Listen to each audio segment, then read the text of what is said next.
제자훈련 2022를 마치고 오늘 종강식이 있는데요. 우리가 종강하기 전에 여러 가지 독후감, 그 다음에 또 큐티를 나누는 시간들을 갖지 않습니까? 그런데 이렇게 쉐어하는 시간은 우리의 비밀을 알리는 시간이에요. 다른 사람이 잘 모르는 내용들, 그러한 것을 우리가 함께 나누는 시간입니다. 어떤 집사님의 이야기입니다. 이 집사님은 이민 생활이 많이 힘들고 또 어려워서 그런지 눈물이 없는 것이 걱정이었다고 그래요. 너무 이민 생활하면서 내가 마음이 닫혀져 있지 않는가 걱정까지도 했고요. 그런데 누가 얘기를 합니다. 요즘 나온 드라마가 있는데 이 드라마를 보면 눈물을 펑펑 쏟는다 그래요. 복삭 쏘가수다 하는 그걸 보면 눈물이 펑펑 쏟는다 그래서 작심을 하고 한번 나도 눈물을 한번 쏟아보자 싶어서 그거 봤는데 눈물이 한 방울도 나오지 않더라는 거예요. 그런데 놀랍게도 2021 제자훈련을 하면서 큐티 숙제를 하는데 눈물이 펑펑 쏟아지는 거예요. 특별히 갈라디아 2장 20절 내가 그리스도와 함께 십자가에 못 박혔나니 그런즉 이제는 내가 사는 것이 아니요 오직 내 안에 그리스도께서 사시는 것이라. 내가 이제 육체 가운데 사는 것은 나를 사랑하사 나를 위하여 자기 몸을 버리신 하나님의 아들을 믿는 믿음 안에서 사는 것이라. 이 말씀을 묵상할 때에 그 한마디 한마디에서 눈물이 펑펑 쏟아지더라는 것입니다. 왜 그럴까요? 그리스도의 비밀을 발견했기 때문이 아닐까 싶어요. 오늘 본문 말씀에서도 그리스도의 비밀이라는 말이 나옵니다. 그래서 4절에 그리스도의 비밀을 깨달았다 하는 말을 가지고 오늘 제목을 그냥 삼아 보았습니다. 그리스도의 비밀. 2절부터 5절 사이에 이 그리스도의 비밀을 설명하면서 중요한 용어들을 몇 가지 설명을 하고 있습니다. 첫째는 경륜이라고 하는 말이 나오고 그 다음에 비밀이라고 하는 말이 나오고 그 다음에 계시라고 하는 말이 나오고 그 다음에 성령이라고 하는 말이 나와요. 이 말은 굉장히 중요한 말들입니다. 2절을 한번 볼게요. 너희를 위하여 내게 주신 하나님의 은혜의 경륜을 너희가 들었을 터이라. 사도 바울에게 주신 하나님의 은혜의 경륜을 들었다. 경륜이 무엇입니까? 여러분들 경륜을 설명을 해보십시오 하면은 만약 스피드 퀴즈에서 경륜이라고 하는 단어가 나왔어요. 그러면 어떻게 설명할 거예요? 경륜 패스할 거예요. 금방. 어렵잖아요. 이 경륜이라고 하는 것을 쉽게 얘기하면은 하나님의 계획, 하나님의 목적, 그리고 그 하나님과 하나님의 계획과 목적을 실행하는 것, 그것을 함께 경륜이라고 합니다. 그래서 NIV 성경은 이것을 행정이라고 하는 뜻으로 administration이라고 그렇게 번역을 했어요. 그래서 경륜하면은 먼저 생각해야 할 것은 하나님의 계획과 하나님의 목적입니다. 그리고 그 하나님의 계획과 목적을 실행하는 일, administration이라고 얘기를 할 수가 있어요. 자, 2절에는 그것을 설명을 하고 3절에 곧 계시로 내게 비밀을 알게 했다. 그런데 이것을 우리가 모른다는 거예요. 이것이 감춰져 있다는 겁니다. 하나님의 계획 그리고 하나님의 목적이 감춰져 있는데 이것이 내게 알려지게 된 것은 계시로 이 비밀을 알게 했다. 그럼 계시는 무엇인가? 계시는 감춰진 것, 감춰진 비밀이 드러나는 것을 계시라고 합니다. 그래서 reveal, 영어로 reveal 하는 것은 드러낸다는 뜻이죠. 그래서 그것의 명사형인 revelation, 이것은 계시라는 뜻이에요. 그래서 감춰져 있던 하나님의 계획, 하나님의 경륜, 하나님의 목적, 이것이 계시로 인하여서 알려지게 되었습니다. 그래서 4절 그것을 읽으면 내가 그리스도의 비밀을 깨달은 것을 너희가 알 수 있으리라. 그 경륜, 그 그리스도의 비밀, 이 경륜은 그리스도로 말미암아 성취가 된 거예요. 하나님의 계획 그리고 하나님의 목적은 예수 그리스도로 말미암아 성취가 되었기에 그리스도의 비밀이라고 얘기를 합니다. 그런데 이렇게 숨겨진 것, 감춰지고 숨겨진 것이 reveal, 계시로 드러나게 하기 위해서는 우리 힘으로는 안 돼요. 이 세상의 학문으로도 감추어진 하나님의 목적과 계획을 알 길이 없습니다. 알 수 있는 길은 단 한 가지, 성령의 도움 없이는 알 수가 없어요. 그래서 5절, 이제 그의 거룩한 사도들과 선지자들에게 성령으로 나타내신 것, 감추어져 있던 것이 나타나게 하시는 것은 누구시라고요? 성령님이시라고요.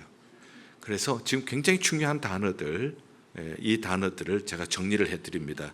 이 단어들을 모르면은 우리는 이 에베소 3장을 이해를 하지 못하고, 특별히 내가 누구인지, 어떻게 살아야 하는지, 교회가 무엇인지, 교회는 어떤 일을 해야 하는지 알 길이 없습니다. 단어들이 어렵기 때문에 우리가 이것을 그냥 스쳐 지나갈 수가 있는데, 그렇게 되어지면은 하나님의 엄청난 계획을 우리는 전부 놓치는 사람이 되어진다는 거예요. 다시 한번 정리하면은 하나님의 계획, 하나님의 목적이라고 부를 수가 있는 것을 우리는 뭐라고요? 경륜이라고 얘기를 하고요. 이 경륜은 사람이 알 길이 없어요. 심지어는 다른 세대에서는 5절 보세요. 사람의 아들들에게 알리지 아니하셨으니, 이 말씀은 다른 세대는 구약 시대들을 얘기하고요. 구약 시대 때는 이것이 부분적으로 partially 이것이 드러났지만은 fully 완전하게 드러난 것은 신약 시대예요. 이것이 드러나는 것, 감춰진 비밀, 감춰진 경륜이 드러나는 것을 우리는 또 뭐라 그런다고요? 계시라고 하고요. 그런데 이 계시는 인간의 지성으로, 학문으로, 노력으로 이 하나님의 감추어진 비밀, 경륜이 알려질 수가 없습니다. 누구의 도움이 반드시 있어야 한다고요? 성령의 도움이 반드시 있어야 한다고요. 자, 그러면 그 내용이 무엇인가? 그리스도의 비밀의 내용은요, 6절, 이는 이방인들이 복음으로 말미암아 그리스도 예수 안에서 함께 상속자가 되고 함께 지체가 되고 함께 약속에 참여하는 자가 됨이라. 이것이 그리스도의 비밀이에요. 그리스도로 말미암아 이방인, 유대인과 이방인이 얼마나 종교적으로, 문화적으로, 그리고 또 인종적으로 뭔가 하는 것은 지난주에 우리가 다 들었어요. 그런데 함께라는 말을 3번씩이나 쓰고 있어요. 함께 상속자가 되어지고 함께 하나님의 양자가 되었으니, 그러니 우리는 함께 하나님 유업을 받을 상속자가 되고 함께 그리스도의 몸의 지체가 되어지고 함께 하나님이 주신다고 하시는 약속에 참여하는 자가 된 것이에요. 얼마나 놀라운지 몰라요. 예수 그리스도의 비밀, 그리스도의 비밀은 이방인들이 함께, 잊지 마세요, 함께 상속자가 되고 함께 지체가 되고 함께 약속에 참여하는 자가 되고, 이것이 하나님의 계획이에요. 이것이 하나님의 목적이고요. 구약시대 때는 부분적으로 드러났다가 이제 신약시대 때 성령으로 말미암아 이것이 밝히 보여지게 되셨습니다. 그래서 이제 함께 할 수 있었던 것은 예수께서 모퉁이 돌이 되셔서 함께 하나로 묶어주셨고, 예수께서 십자가에서 중간에 막힌 담을 허셨기 때문에 우리는 함께 상속자가 되고 함께 지체가 되고 함께 약속에 참여하는 자가 되었습니다. 엄청난 은혜, 우리 같이 이방인들이 어떻게 함께에 동참할 수가 있겠어요?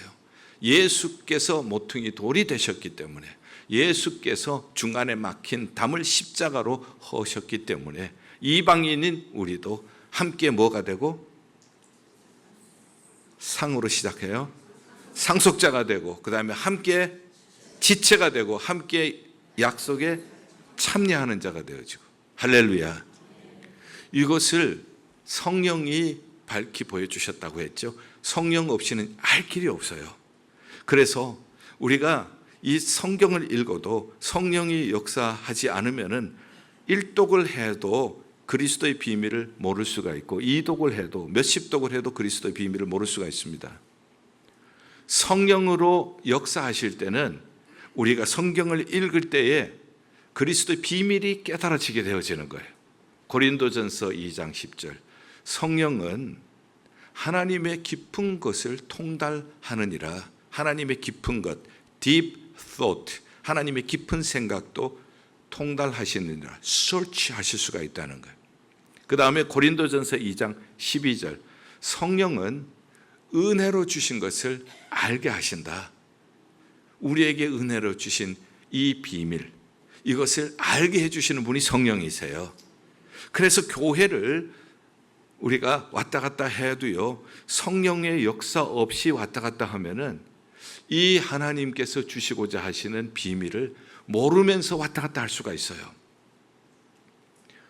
그러나 우리가 예배를 드릴 때도, 설교를 들을 때도요, 이 성령의 감동이 없으면은, 성령의 도우심이 없이는 하나님의 말씀을 들어도 그리스도의 비밀을 알지 못하게 된다는 뜻이에요. 그러나 성령께서 우리 마음속에 역사하실 때에, 그때에 그리스도의 비밀이 무엇인지 깨달아 알게 될 것입니다. 그리스도의 비밀, 이것은 하나님의 경륜, 하나님의 계획과 하나님의 목적인데요, 이것은 감춰져 있었어요. 그러나 이것이 드러나는데, 드러나는 것은 뭐라고 그러죠? 계시라고 그러고, 이 계시는 누구의 힘으로 드러나게 된다고요? 성령의 도우심으로 드러나고요.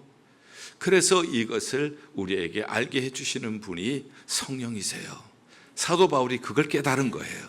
저는 오늘 이 말씀을 듣는 이 시간, 성령께서 역사하셔서 사도 바울이 깨달았던 그리스도의 비밀, 그것을 여러분들도 다 한 분도 빠짐없이 그 그리스도의 비밀을 깨닫는 시간이 되시기를 주님의 이름으로 축원합니다.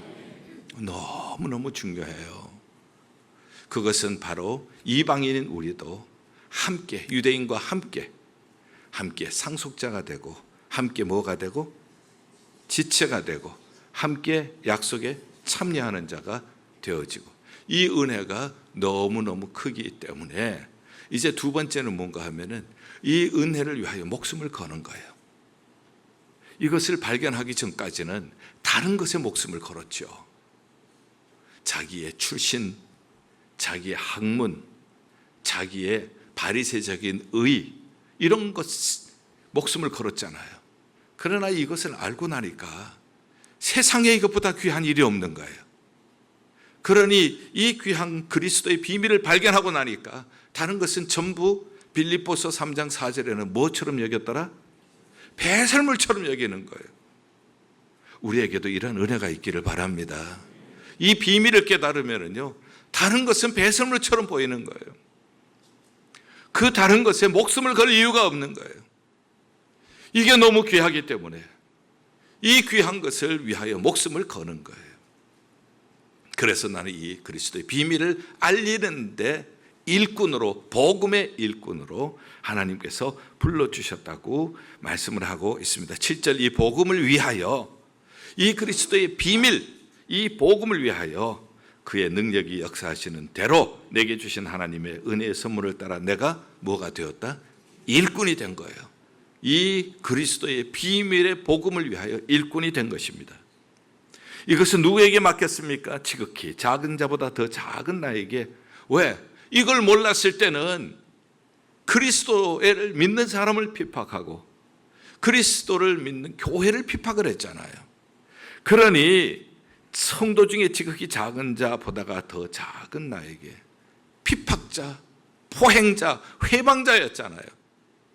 그러한 나에게 이 비밀을 깨닫게 하신 거예요. 이 비밀을 깨닫게 하신 것이 은혜가 너무너무 커서 그리스도의 풍성함을 이방인에게 전하고 영원부터 만물을 창조하신 하나님 안에 감춰져 있던 비밀의 경륜이 어떠한 것을 드러내려고 하나님께서 나를 복음의 일꾼으로 삼으신 줄 믿습니다. 자, 내가 이제 그렇게 되었어요. 그런데 그 다음에 나오는 말씀, 이는 이제 교회로 말미암아 하늘에 있는 통치자들과 권세들에게 그리스도의 각종 지혜를 알게 하려 하심이니. 세상에 교회가 이제는 왜 세워졌는지 아셔야 돼요. 자, 우리는 교회는 건물이라고 생각하고 조직이라고 생각하고, 어떤 분은 당회가 교회라 그러고 담임 목사가 교회라 그러고 뭐 이렇게 얘기하죠. 교회는 내가 교회예요. 나 한 사람 한 사람이 교회예요. 그래서 이 교회는 내가 예수 믿고 구원받는 은혜를 입을 뿐만 아니라 교회는 공동체예요. 반드시 교회는 공동체입니다. 그래서 나 한 사람 한 사람이 모여서 모퉁이 돌인 예수 그리스도를 중심으로 벽돌 하나하나가 모여서 교회가 되는 것처럼, 교회는 절대 나 혼자도 아니고, 그리고 어떤 조직이나 어떤 기관도 아니고, 교회는 내가 모여서 교회가 되는 줄 믿습니다. 이 교회에 맡겨주신 사명, 이 그리스도의 복음을 증거하는데, 이 그리스도의 비밀을 세상에 알리는데 어디까지인가 하면은 하늘에 있는 통치자들과 권세들에게 하나님의 각종 지혜를 알게 하려고 이 교회를 세우신 거예요. 예일교회를 세우신 목적이 뭔가? 예일교회를 세우신 목적은 그리스도의 비밀. 그리스도의 비밀이 뭔가? 영원전부터 감추어져 있던 하나님의 경륜인데 성령으로 말미암아 계시가 되었고, 그것이 이제 오늘 말씀을 통하여 우리에게 알려지게 된 것입니다. 이것은 이방인도 유대인처럼 함께 뭐가 되고? 상속자가 되어지고, 자꾸 잊어버리셔야, 제가 자꾸 반복을 하니까, 함께 뭐가 되어지고? 상속자가 되어지고, 양자가 되었으니 상속자가 되는 것이에요. 그 다음에 함께 뭐가 되고? 교회의 지체가 되어지고, 그 다음에 함께 약속에 참여하는 자가 되어지고, 이것을 어디까지인가 하면은 영적인 세계, 하늘에 있는 통치자들과 권세들에게, 하늘에 있는 천사들에게도 이 소식을 전하라고 교회를 세워주셨습니다. 여러분들, 이 이야기를 오늘 처음 듣는 분들 계시죠?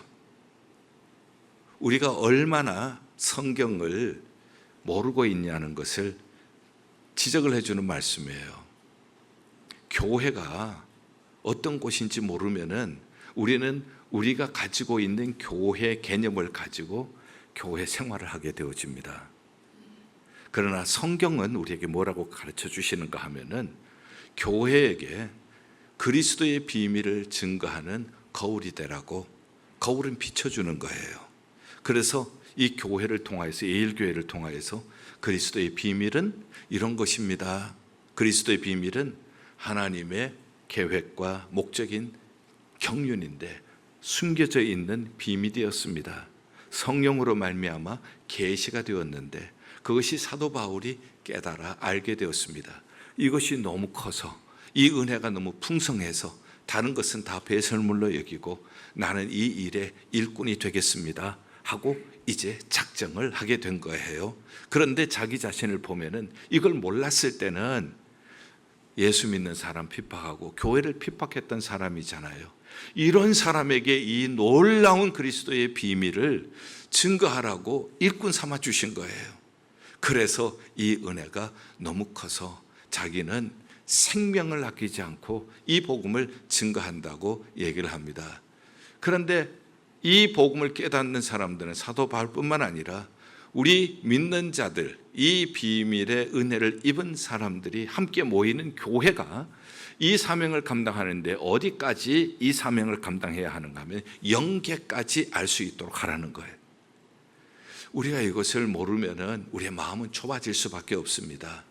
이것을 모르게 되어지면은 우리 생각 안에, 그리고 이기적인 그러한 욕심 안에 머무를 수밖에 없어요. 그러나 하나님께서 이 예일교회를 세우신 것은 그리스도의 비밀을 온 세계에 알려주시는 것뿐만 아니라 영계까지도 이 그리스도의 비밀이 알려지도록 하나님께서 예일교회를 세우신 줄 믿으시면 크게 아멘해 주시기 바랍니다.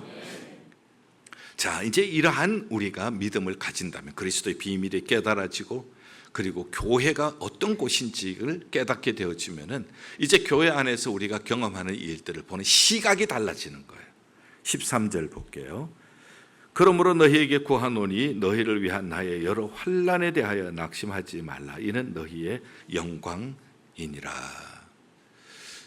지금 이 복음을 위하여서 그리스도의 비밀을 온 세계 열방에 알리기 위하여서 그는 감옥에 갇혀 있습니다. 그러니 성도들이 걱정을 하는 겁니다. 사도 바울이 이렇게 감옥에 갇혀져 있으니 어떻게 될까? 이제 우리는 어떻게 되지? 우리에게 복음을 증거해 주신 분이 저렇게 되었는데 우리도 이 복음을 믿다가 우리도 저렇게 되면 어떻게 되지? 걱정하는 사람들이 생기는 겁니다. 사도 바울이 낙심하지 말라. 환난에 대해서 낙심하지 말라. 왜냐하면 그리스도의 비밀을 증거하기 위해서 그냥 죄를 지어서 감옥에 간 것이 아니라 나쁜 짓 해서 감옥에 있는 것이 아니라 그리스도의 비밀을 온 세상에 증거하기 위해서 예수 그리스도 안에서 이방과 유대인이 온 세계 열방이 함께 상속자가 되어지고 함께 지체가 되어지고 함께 하나님의 약속에 아브라함에게 주신 약속에 참여하는 자가 되게 하시는 이 놀라운 하나님의 경륜 그리스도의 비밀을 증거하다가 감옥에 갇혔으니 이것은 부끄러운 일이 아니다. 이것은 오히려 너희의 영광이니라. 그래서 우리가 똑같은 일일지라도 관점이 달라지는 거예요. 똑같은 일일지라도 나는 누구인가? 나는 그리스도의 비밀을 제대로 깨닫고 있는가? 우리 교회는 어떤 곳인가? 이 세상에 그리스도의 비밀을 증거하는 거울의 역할을 하고 있는가? 이것이 온전히 이해가 되어진다면 우리가 이 목적으로 흘러가는 시간 안에 경험하는 고통 혹은 고난 이러고 하는 것은 오히려 영광이지 부끄러움이 아니라고 하는 거예요. 우리 교회 어떤 성도님이 전해준 이야기예요. 예수를 안 믿었어요. 어린아이를 이 등에 업고 아파트 단지에 있는데 어떤 사람이 애기 엄마 와서 점심 먹고 가라고. 그런데 저 사람이 교회 다니는 사람인 줄 알거든요. 나보고 교회 가라고 그러죠. 그래서 오라 그러죠. 아니라고 그냥 밥만 먹고 가라고. 저 교회 못 가요. 전 남편 시중도 들어야 되고 자녀들 키워야 되고 난 교회 갈 시간도 없어요. 아니라고 그냥 밥만 먹고 가라고. 몇 번 이제 거절을 했습니다. 그런데 꾸준히 끊임없이 애기 엄마 밥 먹고 가라고. 그래서 자꾸 그러니 미안하기도 해서 한번 가서 밥을 먹었어요. 근데 맛이 너무 좋은 거예요. 밥 맛이 너무 좋은 거예요. 나 이거 먹었다고 교회 가는 거 아니에요. 알아요. 부담 갖지 마세요. 그리고 또 오세요. 근데 그 밥 맛이 좋아서 자꾸 생각이 나더라는 거예요. 그래서 다음에도 애기 엄마 와서 밥 먹고 가라고. 그래서 몇 차례 밥을 먹고 그 다음에 전혀 부담을 안 주는 거예요. 밥만 먹고 가라고. 교회 가자고 얘기도 안 하고. 그러다가 보니까 오히려 한번 교회 가볼까 하는 마음이 들더라는 거예요. 그래서 교회를 가기를 시작을 했고 온 식구들이 지금 우리 교회에서 열심히 신앙생활하고 계세요. 그것이 어떻게 보면 손해 같죠. 자기 집 열어서 밥 해주고 싫다는 사람 자꾸 불러다가 거절당하면서도 밥 먹고 가라고 그러고 어떻게 보면은 좀 손해보는 것 같죠. 그러나 그 안에 뭐가 있었어요? 애기 엄마 함께 그리스도의 비밀을 알게 되었으니 함께 애기 엄마 상속자가 되면 좋겠어요. 애기 엄마 함께 지체가 되었으면 좋겠어요. 애기 엄마 함께 약속에 참여하는 자가 되었으면 좋겠어요. 이 마음이 그 안에 있었기 때문이 아니겠어요. 그래서 지금까지 신앙생활 하면서 그때만큼 행복했던 시간이 없었던 것 같아요 라고 저에게 간증을 해주시는데 얼마나 은혜가 되었는지 몰라요. 왜 그랬을까? 그 이유는 단 한 가지죠. 그리스도의 비밀을 함께 누리고 싶어서. 우리에게도 이런 은혜가 있어지기를 바랍니다. 모든 것을 볼 때에 가장 존귀한, 가장 귀한 그리스도의 비밀, 이것을 깨달아 알게 된 것 감사해서 그 은혜에 일꾼이 되어지고, 그리고 교회가 함께 모여서 우리가 이 사명 온 세계에 증거할 때 나중에는 하늘에 있는 영적인 존재들까지 이 은혜를, 이 비밀을 증거하는 교회로 하나님께서 세워주실 줄 믿습니다. 결론적으로 말씀을 드리죠. 성령의 역사가 있어야 합니다. 성령의 역사가 있어야 그리스도의 비밀이 깨달아져요. 성령의 역사가 있어야 하나님이 은혜로 주신 것을 알게 되어져요. 하나님의 깊은 것을 깨닫게 되어진다고요. 그리고 그 일에 우리가 일꾼으로서 우리의 소중한 시간, 우리의 소중한 물질을 바칠 수가 있을 것입니다. 성령으로 하나님의 경륜이 깨달아지기를 바랍니다. 그리스도의 비밀이 우리 안에 깨달아질 수 있기를 바랍니다. 이것이 너무 귀해서, 내 생명보다 귀해서 이 복음의 일꾼이 되어지고, 한 사람 한 사람 모여온 성도들이 이 일을 위하여서 우리는 온 세계에 그리스도의 비밀을 비추는 거울입니다. 이 사명으로 굳게 설 때 예일교회는 건강한 교회, 하나님이 귀하게 쓰시는 교회, 하늘 문을 열어주는 교회, 생명을 살리는 교회 될 줄 믿습니다.